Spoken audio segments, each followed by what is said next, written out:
আসসালামু আলাইকুম। আশা করি সবাই ভালো আছেন। তো এখন বাজে রাত ২টা।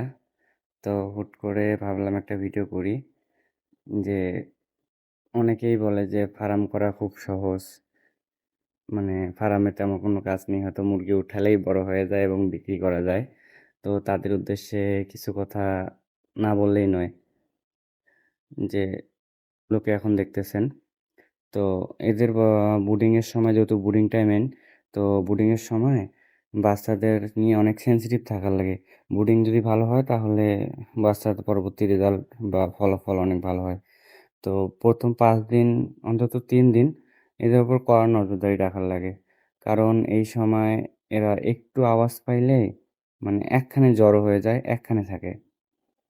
যেমন মনে করেন কুকুর, শিয়াল, বিড়াল বা যেকোনো কিছু যদি একটু আওয়াজ হয়, তারা কি করে? একখানে জট হয়। মানে একটা বাচ্চার ওপর আরেকটা বাচ্চা উঠে যায়।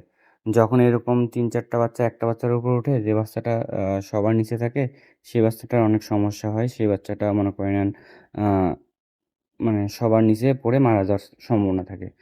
আর আরো তো অনেক প্রবলেম আছেই। আর এই ১ম ৩ দিন এদেরকে একটু মানে এরা খুবই যেহেতু অলস টাইপের, তো এদেরকে হাতে ধরে খাওয়াতে বলতে কি, হাতে ধরে খাওয়ানোর মতোই খাওয়াইতে হয়। সবসময় আ মানে উঠায় দিতে হয় যে, "যা খাওয়া করো, খাওয়া করো।" এই টাইপের কিছু একটা। তো ওইজন্য রাত্রেও মনে করে নেন ১ম ৩-৪ দিন ৩-৪ টা পর্যন্ত ২-৩ টা পর্যন্ত এদের পাহারা দিতে লাগে। যাতে আওয়াজ হলে এরা একজনের উপর আরেকজন ভয়ে উঠে না যায়। এরা খুবই সেনসিটিভ। এই যে একটু আওয়াজ করি দেখেন, এই যে সব বাচ্চা মাথা উঠাইছে দেখেন, সব বাচ্চাই মাথা উঠাইছে। তো দিস রিজন আরকি এদেরকে এতটা সেনসিটিভিটি থাকা লাগে। আর যারা ফার্ম করে সচরাচর তাদের ঘুম হয় না বললেই চলে। কারণ সবসময় মাথায় চিন্তা থাকে যে মুরগিগুলা কিরকম আছে নেই। সবসময় এটাই মাথায় চিন্তা করে। আর আমার আজকে থাকার জায়গা বলতে যেহেতু আমাদের ফার্মের কাজ সেই অনুপাতে আজকে আমার ফার্মের ভেতরেই থাকতে লাগতেছে। এই যে এখানে আসলে এটা। আর আজকে মাশাআল্লাহ আবহাওয়াটাও অবশ্য অনেক সুন্দর। ঠান্ডা আছে একটু আবহাওয়া।